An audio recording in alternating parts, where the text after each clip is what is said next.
All right. Hello, everyone, and welcome back to the Beef Up Front podcast. Here, your host, Ryan Coyle, joined alongside Joe Kmetz for our weekly picks and preview show for college football. We go through the 5 best games of the week, as well as the group of 5 game of the week.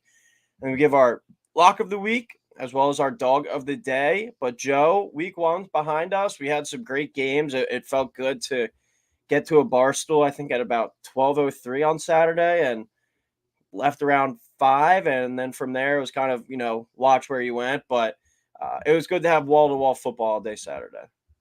Yeah, well, it felt really good on Saturday night, sitting there watching, like the big ACC, ABC SEC game of the week.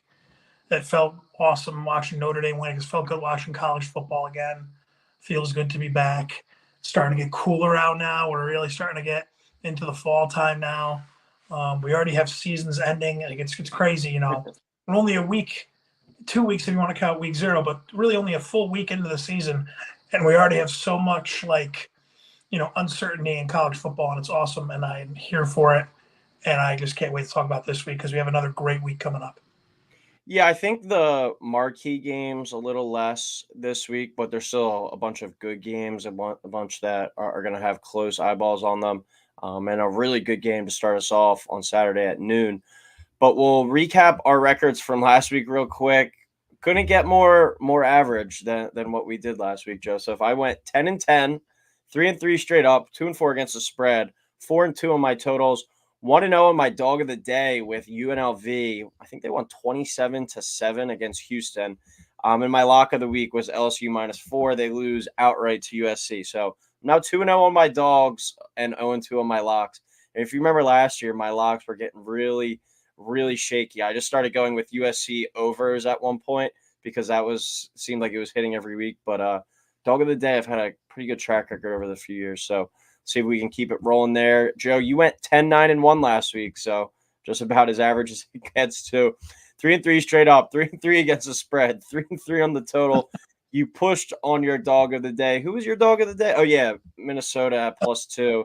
He could have won out right there. And then 1-0 on your lock of the week. Who was that last week again? My lock of the week was James Madison. Okay, yeah, against Charlotte, and that was a -7, I think, and that was a 38-7 win. See, like, that's how crazy this stuff goes. Like, I was like, wait, wasn't that his first week's lock? And then I was thinking about week 0, and everything gets jumbled into one. But we move. I mean, but if you go 3-3 straight up, 3-3 against the spread, 3-3 over under, and you're breaking even every week, I think you're taking that most weeks. So, Oh, all right, we'll get into Saturday. Last week we were privileged to have Thursday, Friday, Saturday, Sunday, Monday of college football. We get the NFL to return tomorrow. So we're back to just Saturday now for college football, but I'm okay with that as well. And especially when you get a game this is a helmet game. You see these two helmets next to each other all on that graphic, like on the commercial this week, and you're like, wow, like we're lucky enough to get that game on Saturday. And that's number 3 Texas traveling to Ann Arbor to play number 10 Michigan. Noon kick on Fox. Texas a 7-point favorite. Over under is 44.5. And Joe, I think we really have to appreciate games like this with schools like this, because with the expanded playoff, I don't know how many more of these we're going to get kind of non-conference with everyone loading up with their in-conference schedules as well. So thoughts on this matchup and who wins this game?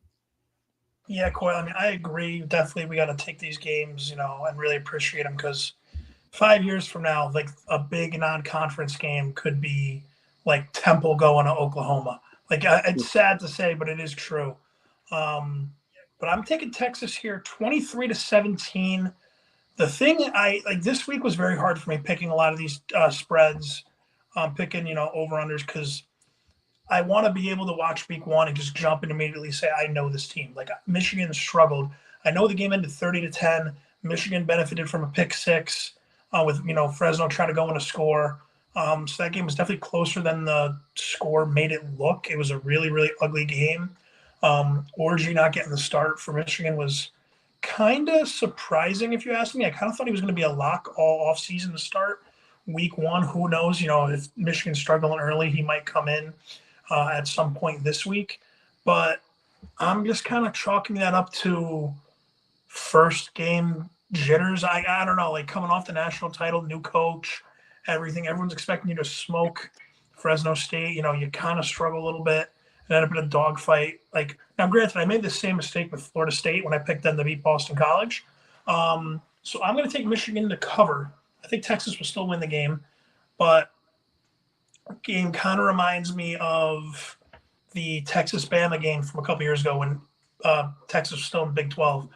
I think it's going to be a pretty close game. It's going to be an ugly game because Michigan defensively, totally fine. It's the offense that really is going to be a liability this year. But I am going to go with Texas. I just, at the end of the day, I'm going to take the consistency of the quarterback position. Texas looked like they could have put up 5,000 points against Colorado State. So I'm going to go with the Longhorns to win. Love the under in this game because it will get sloppy, I feel like. But I do think Texas ends up winning I have them winning by 6. I think Michigan will keep it within a touchdown, but I really hate the spread. I don't know if I'm going to touch it on Saturday. Yeah, I took both of these guys' opponents last week, Colorado State and Fresno State, against the spread because I thought both teams were going to try and keep it vanilla and get their guys out of the lineup as early as possible. Colorado State actually kind of hung tough early on, but Texas wound up blowing them out. And then, like you were saying with Fresno, they're able to get that cover.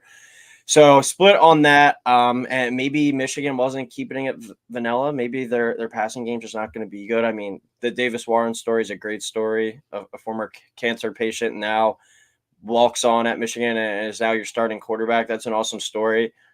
But at the end of the day, Michigan football might, it might need a little bit more than that at the quarterback spot. And I think we were talking about it, and you were just mentioning it too. Orji was supposed to be the guy, and it sounds like he could go out there and make you the highlight reel play, but he'll miss the simple 5-yard out. And it's like if Warren can at least just do that and take care of the football, we're going to hope our defenses wins us more of these games than not.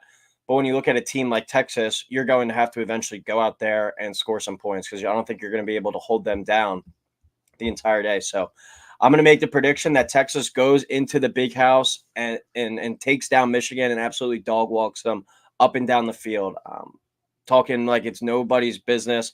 Michigan's defense might be one of the best in the country, but like I said, you're going to have to be able to score to beat Texas, and I don't think this Michigan offense, at least at this stage of the season, has the ability to do that. If they're playing Minnesota, if they're playing Maryland, if they're playing Rutgers, sure, that style of play is going to be able to win, and people are going to point to and be like, well, they did that all the way to a national title last year. Yeah, well, last year's team had 15 future NFL players, a first-round quarterback, and I know he didn't throw the ball a ton last year, but still, he made plays when it counted. Blake Corum was a really good running back as well. That team was a lot better, head and shoulders better, and an elite head coach as well in Jim Harbaugh. So this Michigan team, I think, still has a lot to prove, and I think they're being kind of given the benefit of the doubt a little bit with this number next to their name as high as it is because of last year and winning the national title. And like I said, the passing game is not going to be dangerous enough, I think, at least at this stage of the season, to win a game against a team like Texas. You're going to be able to win 17-13, 13-10 against some inferior opponents, but Texas, you're going to have to be able to score eventually. So I think Texas goes into the big house. Quinn Ewers in that passing game absolutely dog walks Michigan and makes a major statement, and we really have to reevaluate kind of what we're looking at as Michigan, and are they really just a product of last year? So give me Texas 27, Michigan 13, Texas -7, under a 44.5. All right, we get to the Nick McClay game now, the Cy-Hawk game. Iowa State traveling to Iowa to play the number 21 Hawkeyes. 3:30 kick on CBS. This is your nice little afternoon game before you get settled into your night. Iowa -3, over under at 35.5. Joe, first thing I want to know, are you taking the under in this one? And then let me know who's going to win the game. I will be taking the under. Final score 16-13. I'm going with Iowa. Coyle, you and I have now known each other for 6 years. We've watched a lot of college football together. And it seems like almost every year we're like, Iowa State is the better team than Iowa. And almost every single year it seems like Iowa State does something to just give this game away. There have been plenty of times where it seems like they've been the better team, and they just blow it on some nonsense, crazy BS. There's this Cyclones fan I saw on Twitter. I think his name was like Cyclone Larry. It was like when the college football video game first came out, when they were showing all the bugs, and like all like the crazy turnovers and stuff. And he was like, "This shit happens to us 10 times a year when we play Iowa, and we always lose." I think Iowa State is the better football team. I think they're going to end up having a much better season. I think Iowa State is a sneaky dark horse to make the playoff. However, I just can't take Iowa State in this game because every time I think they're going to win, they always find a way to lose. So I'm going to go with Iowa. I technically have the score pushing, with the spread at +3. I'll take Iowa State plus the 3. I'm going to go under 35.5 because Lord knows both these teams can't score. I know Iowa fans were like, what the hell is this when they put up 40 against Illinois State? But I do not see that happening this week. I think it's going to be a low, just ugly slugfest of a game. Give me the Hawkeyes. It sounded like you were describing the Jets there. Every time I think they're going to win, they just lose. Except I never think they're going to win. See, that's how they get you. Never think they're going to do good. A bet I already jumped on in this game was the under 35.5. I think it's hold and serve at 35 now, but I think it's one of those ones like each day we get closer, we'll see it go down another half a point or a point. The past 5 matchups, 33 total points, 17 total points, 44 total points, 35 total points, and 16 total points. So 4 of the last 5 have been under with an average of 29 points. I feel like it's a tradition. It's got to be customary to take the under in this game if you're going to at least turn it on. You can't be rooting for points if you're watching Iowa State, Iowa. But as I said, I expect that number to drop a little bit more.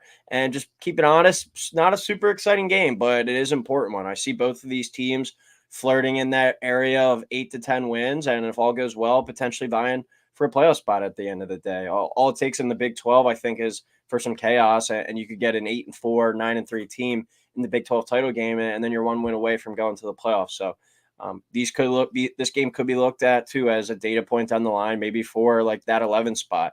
I mean, Iowa's defense and special teams, how good they are. If their offense, and it's what people say every year, it's just a little bit more competent than it usually is, they could hang with most teams in the country. And they had an impressive performance last week, albeit against Illinois State. So we'll get to see him this week. But I'm going to go with Nick McClay Cyclones in this one. I think their offense has a few more pieces. Rocco Becht at quarterback is a fun and explosive quarterback that is going to come into his own. But neither team really gave you convincing arguments last week. I mean, 21-3 for Iowa State against North Dakota, and then Illinois State was Iowa's opponent as Iowa won 40-0. So don't really take much from week 1. I'm a little bit higher on Iowa State going into the year, I think, than Iowa. But I do think they're both 8-4, 9-3 at year's end. But I'm going to go with the team with the better quarterback, even though it's on the road. So I'm going to go Cyclones 17, Iowa 14. Iowa State +3 winning that game outright, and the under 35.5 hitting, of course. All right, our group of 5 game of the week, a potential scoreboard breaker, Joe. I had it in my notes that this game is jumping off the page as the game that could break the scoreboard this week. Last week was actually our group of 5 game of the week with Georgia Southern and Boise State. That was a track meet, but this week we go to the state of Texas for UTSA at Texas State for a 4:00 kick on ESPNU.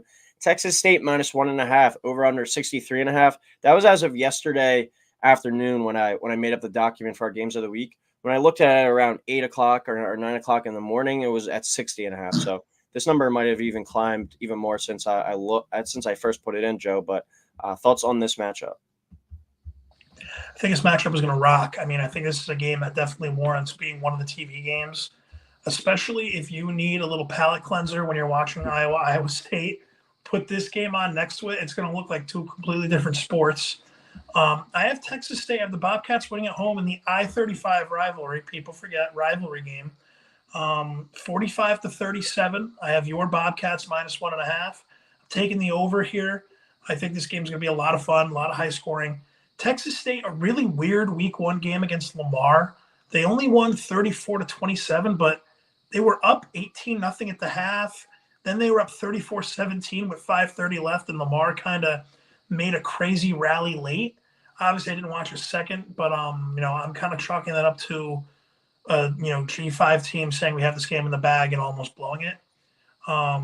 They were kind of just taking it easy, but I am going to go with Texas State here, and Texas State going forward.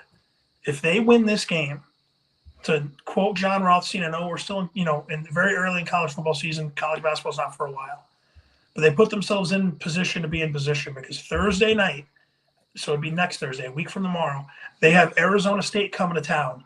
And if they can win against UTSA, who is not a slouch G5 team, and Arizona State, who's a P5 team, Texas State puts themselves in a very interesting spot to potentially be the G5 representative in the college football playoff, which is a team like as of 10 years ago was still an FCS team. So that would be really impressive if they were able to do that. But give me the Bobcats here. I think they'll hang on. Going to be a wild game. And I think that they will win and move on, be 2-0 going into week 3. Yeah, total now at 64, so only moved a half. It looks like maybe 65 might be as high as it goes. But I do think this is going to be a fun kind of track meet game. And like you said, even if you're like a one TV guy, put that game on your phone or something and compare side by side. I sorry if you said this, but it reminds me of this season. I think it was Virginia in college basketball. I forget who they were playing, but then it was the Alabama versus like Florida game on Yes, the next yeah, that's TV. what you're talking about. I think it was like Alabama, Kentucky, and then Virginia played like someone pretty decent in the ACC. But I remember like we did them back to back, and the totals were like almost 70 points different. Yeah. It was crazy. Yeah, so this could be kind of your poor man's version of that. But two pretty high level quarterbacks for Group of Five guys. Texas State quarterback Jordan McLeod. He was the JMU quarterback last year, stud last year, led that team to a great year. And then UTSA's quarterback is Owen McCown, the son of Josh McCown, former NFL quarterback. Both these guys can sling the rock. Different styles of players, but they're both fun, and I think are going to be able to go back and forth, score for score with each other. And as I said, put this on kind of your second TV because it's not a loaded slate Saturday. You're not going to be missing any real premier games during this window, but just enjoy it because these are two teams, Joe, you touched on, with Texas State having a path to maybe be in the G5 team, and UTSA has been really good under Jeff Traylor. But I'm going to take Jeff Traylor as the underdog on the road here. I think he's a great coach. I'm surprised he hasn't landed a bigger job yet, but I'm going to take my chances with him as a dog. So I'm going to go UTSA 35, Texas State 31, UTSA plus 1.5, and the over of 63.5. All right, this is the one. I'm really excited for that noon game, but I'm excited to watch Nico play against a legit opponent. Last year we saw against Iowa in the bowl game, the first game against the Mocs. I just caught some highlights of it. Chattanooga. This is a primetime ABC game. I think this is the game where he could really kind of anoint himself as maybe the Heisman favorite going forward. And that's number 14, Tennessee. Play number 24, NC State, neutral site game in Charlotte down where the Panthers play. 7:30 kick on ABC. Tennessee, 7.5 point favorite. Over under is 60.5. Joe, does the Nico show make a big announcement on Saturday night? Yeah, I think he kind of really puts himself into that Heisman conversation. I think Tennessee is going to win this game 38-24. I just think they're the better team even before the week 1 showings. Like I said, I'm really trying hard not to let the week 1, games influence me. But NC State was really fortunate to walk away with a win there on Thursday against West Carolina. That game really wasn't on TV, so not a lot of people really watched it most likely. But the fact that they're still in the top 25 is a little surprising to me.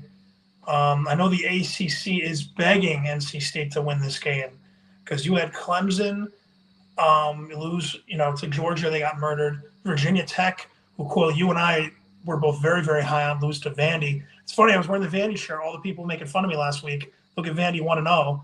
Florida State mess, and Stanford lost to TCU in a inter-power conference game. So ACC, you lose this game, all your teams that were ranked in the top 25 early, all going down. You're really hoping that they keep this close, but I just think at the end of the day, it's Grayson McCall versus Nico, who it's crazy saying this to a first full year starter is the guy you trust more than a guy who's been around the block for a while. But I just think Tennessee is more talented everywhere on the field. I think Tennessee is going to win this game. This game will drop NC State out of the top 25, where I think they'll stay till probably late in the year because it feels like NC State will always end up going like 8-4, 9-3. But I think 2015. Yeah, I think they'll, Tennessee will probably handle this game in a score that's not going to look as bad of a blowout. Like I think Tennessee is going to control this game throughout. but it'll probably be within 14 to 20 points. I think the Vols cover fairly easily here.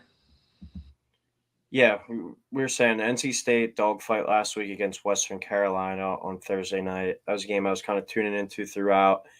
Didn't really look that great, that convincing. And then we said the Vols played Chattanooga, so neither team had a huge test and opponent, but Tennessee absolutely dominated their FCS team, and that's simply my handicap for this one. Both played super inferior opponents, and Tennessee really imposed their will, and North Carolina State wasn't able to.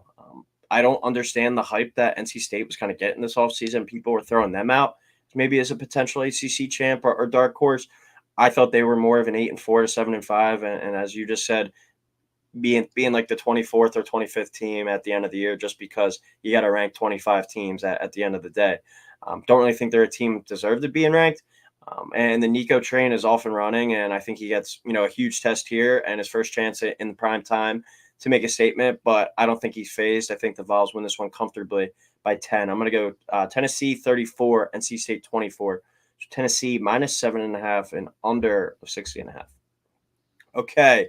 We head out to Lincoln, Nebraska now as the Colorado Buffs travel to Nebraska. 7:30 kickoff on NBC. Nebraska minus 7.5, over under 57.5. Joe, has your father said anything about the old rivalry game this week? I mean, he's definitely looking forward to it. He thinks Nebraska is going to win. I do as well. I think it's going to be a closer game than people expect. Going Nebraska 28, Colorado 24. So I'm going to have Colorado covering another spread I'm probably going to stay away from. I really don't like a lot of these spreads this week. I definitely taken the under, though. I really like the under in this game. I think a lot of people are going to look at what these teams did in week one. Oh, Nebraska put up 40. It was against UTEP. And although Colorado offensively looked really good, and I know North Dakota State is a very good FCS team. They're still an FCS team. There is still that skill gap between legit Power 4 conference corners and North Dakota State. So I think this game is going to definitely be a little bit lower scoring. And last year, Coyle, Nebraska was the better team everywhere except the quarterback position because Jeff Sims was terrible, just terrible. And this year, you have Dylan Raiola, massive upgrade. You're playing this game in Nebraska as well, night game. Nebraska is a program that has just been begging to be back. If they win this game, I'm not saying they're going to be back if they win this game, but it'll definitely, feel a lot nicer beating an old school rival, beating a team that is, being so hyped up, so on the rise. You're seeing all these celebrities, all these former players going to Colorado home games, being there because Deion's the coach. Nebraska would love to win this game, and I think they're going to get it done very close. I think Nebraska and Dylan Raiola is going to leave a drive late. I think they're going to score a touchdown with about less than 4 minutes left, win and hang on 28-27, just because I think Nebraska defensively is a little bit better than Colorado at the end of the day. When you said Nebraska begging to be back, it kind of makes me think like 15 years from now when you're 40, Joseph.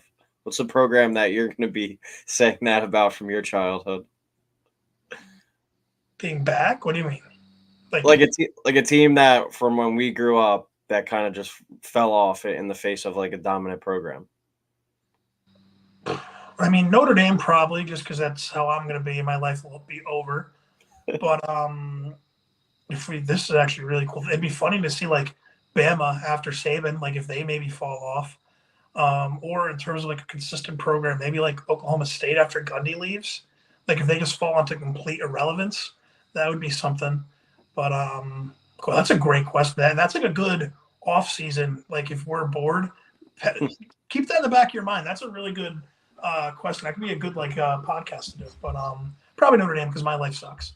Robert says Miami. Hasn't been back. That's what I feel like right, too.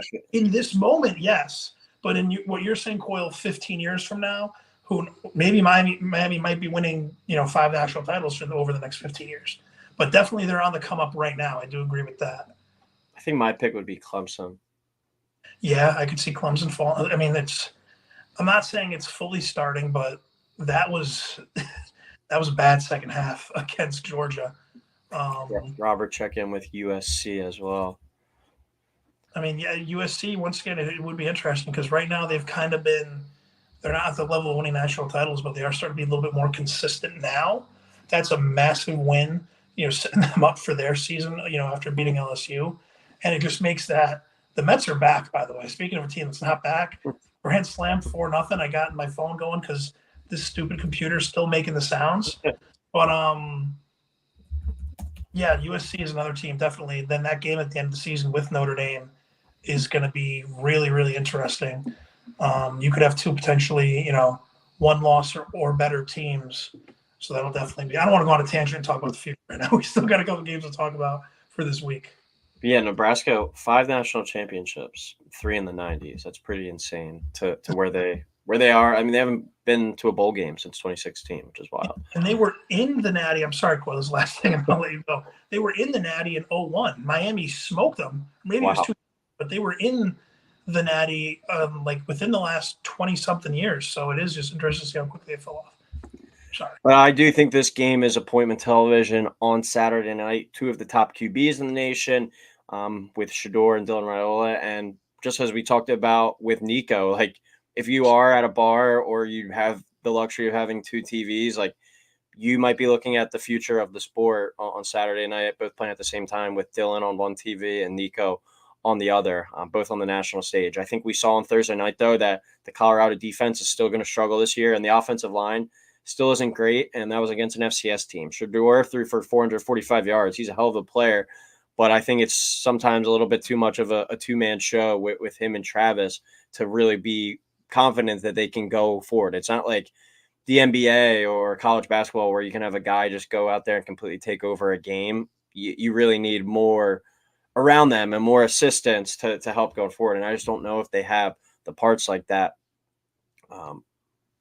Juiced up environment, though. Lincoln, the first night game of kind of this new era with Dylan at the quarterback and Rule leading the way in his second year. Colorado has the speed, I think, to maybe give them some problems, but I also think if you went through the top 220 or the 22 players on the field, probably the 2 best as of right now, Shedeur and Travis, and one plays 2 ways, which you have the luxury of, but probably like 3 to 10 would probably all be Nebraska guys. Maybe you could throw Jimmy Horn from Colorado in that conversation as well, but they might have the 2 best players, but I don't think they have anywhere near the better roster in this game. So I just think they're much deeper. I think they have the better coaching staff. Huge game, the luxury of having at home too. I think they go out there and make a statement on the national stage. Give me Nebraska 35, Colorado 17. So Nebraska minus 7.5 and the under of 57.5. All right, we go out to 2 teams that played kind of opposite last week. Oregon was a 50-point home favorite against Idaho, only able to put up 24 points. Boise State, they're playing G5 Georgia Southern, and they go out there and put up a 50 spot on them, but that game comes down to the wire as well. But you got the Broncos and their biggest game of the season here, traveling to number 7 Oregon, 10 o'clock kick on Peacock. Oregon's minus 18.5, over under is 61.5. Stupid that this game's on Peacock. I don't care about Saturday Night Live. This should be the nightcap on NBC. But I'll get into the game. Oregon's offensive line is a very real concern. I obviously didn't watch the game when they played against Idaho. I looked at some of the highlights of the game. Their O-line did not look that great. They had a couple injuries, I know, late in camp. But they were struggling to move and dominate the line of scrimmage against the Idaho Vandals. Shout out the Kibbe Dome. But they're an FCS school now. This isn't 10 years ago when they were still an FBS. Even then, it would still be a real concern. But they gave up 3 sacks. I think all of last season they gave up 5. Yeah, I heard that today too. That's not good. 3 sacks in one game against Idaho. And Dylan Gabriel, stat-wise, looked great, 41 passes, but a lot of them were short passes. They weren't really airing out. I think I saw a stat earlier today. It was like 9 passes were only like 20-plus yards. Like it really wasn't a dominant game going down the field. Idaho pulling out trick plays. Oregon had a late touchdown to really seal it. But it was a game for a while there that was in real jeopardy. Now, once again, I made the same mistake with Florida State, and I'm going to make the same mistake again. Oregon 35, Boise State 14. I'm going to take Oregon to cover. I'm kind of just saying, don't think, just do here with this pick. Another spread I really hate. I already actually bet Oregon minus 18.5. I'm just kind of going off of that has to be a fluke. If it's not, If it's not, and let's say Boise State keeps it close or even wins the game, this Oregon season could spiral very, very quickly in year one of the Big Ten. But I'm going to go with Oregon for now. And one more thing I want to say quick before I hand it off to you. Ashton Jeanty from Boise State, I think, is a very real dark horse Heisman contender. I know people are going to say that's crazy. No way. G5 running back is not going to win it. He had 267 yards and 6 TDs in week one. That's an average of 13.4 yards per carry. Even if he has half of that this week, that'd be 130 yards rushing, 3 TDs. He'd have 9 touchdowns in 2 weeks. I'm not saying that's a sustainable pace for the whole season, but it's definitely something to look at, especially after this week. Boise State's schedule, going back to the Mountain West, they have an FCS school. They have Washington State at home. Their schedule gets a lot. By the way, I'm sorry, I'm doing this again, Coyle. I'm cutting you off. Boise State at UNLV is all of a sudden a massive, massive G5 game. Gonna hand it off to you, Coyle, because I can do this for an hour. But give me Oregon here. I hate the pick, but I'm gonna take them to cover the 18.5. Yeah, Boise State back is 100 to 1 to win it. So got some want to buy one less beer at the bar this weekend. You can make some cash if that cashes in at the end. But yeah, I mean, that was a game that I didn't watch last week as well between Oregon and Idaho, but going through it and looking back over it, 17-4 with 9 minutes to go was a 50-point home favorite. It has to be puzzling. You really have to kind of wonder what it was like this week or what it's been like this week at practice for Oregon. Probably pretty pissed off. So you got to wonder what they're going to come out like. But maybe they were looking ahead to this week. Boise played in that crazy game as well. And it might have been a look ahead spot for them too with Oregon, their biggest game of the season on the horizon. If Boise wins this game, though, as you were talking, runs the table, I see it being very hard to leave them out of the playoff come year's end. Gabriel's stat line, though, of 41 for 49 for 380 yards and 2 touchdowns, like that's mind-boggling that they only were able to put up 24 points. First game in a new offense, and you're throwing it that much as a 50-point home favorite, you're expected to put up a lot more points. So Oregon, I think, calls for concern for sure. This week, maybe you'll tell us a little bit more. Interested to see how they bounce back. The defense was strong against the run last week, only allowing 48 yards on 2.5 yards per carry. But this is a much tougher test this week with the Boise State back that we were just talking about. 250 yards and 6 touchdowns. 18.5 is a big number.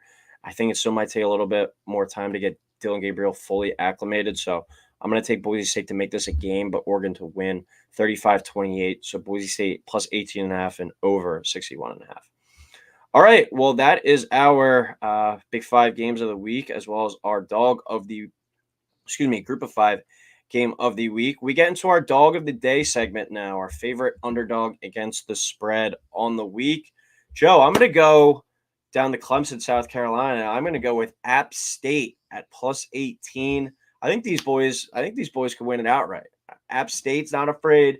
It's a very similar scenario as Boise State going to Oregon. App State's biggest game of the year. I think they play Liberty actually down the line, which could be bigger potentially depending on how those two team seasons are going and even how Clemson's season winds up going. But I was ripping him yesterday. I think Cade Klubnik's horrible. I think he is a Sunbelt level quarterback. I think he might get to learn Boone, North Carolina next year if he's lucky, if someone takes him, or learn Toledo, Ohio, if someone from the MAC wants to take him. But I just do not think he's a good quarterback. I think that team is a broken offense, and I think that game last week was real confidence rattler. I don't know if App State's going to go out there and win this one outright, but I think they're certainly good enough to make this a game and cover 18 points. So give me App State plus 18 as my dog of the week. 2-0 on the season, looking to move to 3-0. My dog of the week, Coyle, I'm going with Syracuse. I'm taking them on the money line. They were plus 2.5, I saw, but that was like minus 104. So I'm really hoping if it ticks up to 3.5, I'll definitely hammer the spread as well at 3.5. Right now it's at 2.5. I am going to go Syracuse outright. They're hosting Georgia Tech. Georgia Tech 2-0. First place in the ACC, Georgia Tech right now. Number 23 in the country. They are 2-0. This is just a really tough spot for them early in the year. I know Florida State in Dublin isn't exactly an easy test, but we kind of saw Florida State at home against BC. That's really making me question how legit Florida State is. I think BC looked like the better team than Georgia Tech did. They beat Georgia State, but that's not really meaning anything. Now you got to go to Syracuse. That's a really tough kind of across the country trip. They're going up to Syracuse, New York. Syracuse is, starving for a big win every year. It kind of seems like they had a couple of weird ones up in the Carrier Dome. I'll never stop calling it the Carrier Dome. I don't care that it's not called that anymore. The JCA Wireless Dome? Yeah, the stupidest thing in the world. But Kyle McCord in their first game, now granted it was Ohio, but he had 354 yards passing for 4 TDs. Ohio State, gifting them. I'm blanking on the name of Syracuse's coach right now, but he was like, I got to send Ryan Day a bottle of champagne for letting him walk. He's so happy that he got Kyle McCord. I think it's, going to turn out to be really awesome for Syracuse, especially now. There definitely is something to be said about moving out of the spotlight of Ohio State, which is one of the most popular programs in the country, always talked about, to Syracuse, where you can kind of, it's not life or death if you lose up there, unlike Ohio State. I think Syracuse gets this win. I think Georgia Tech a little bit overranked. I get why they deserve to be there, but I really don't know. The ACC is so wide open right now. I saw SMU today, Coyle, I think is the 4th best odds to win the ACC right now, which is insane. I would look into Syracuse as well, being a dark horse to win the ACC, because if you look at their schedule going forward, it's after this week, it's Stanford, Holy Cross, at UNLV. UNLV loading up. Third time I mentioned them, loading up with these non-conference games. At NC State, who by then, who the hell knows how NC State could be. At Pitt, they get Virginia Tech coming to them. At Boston College, now all of a sudden could be a massive game.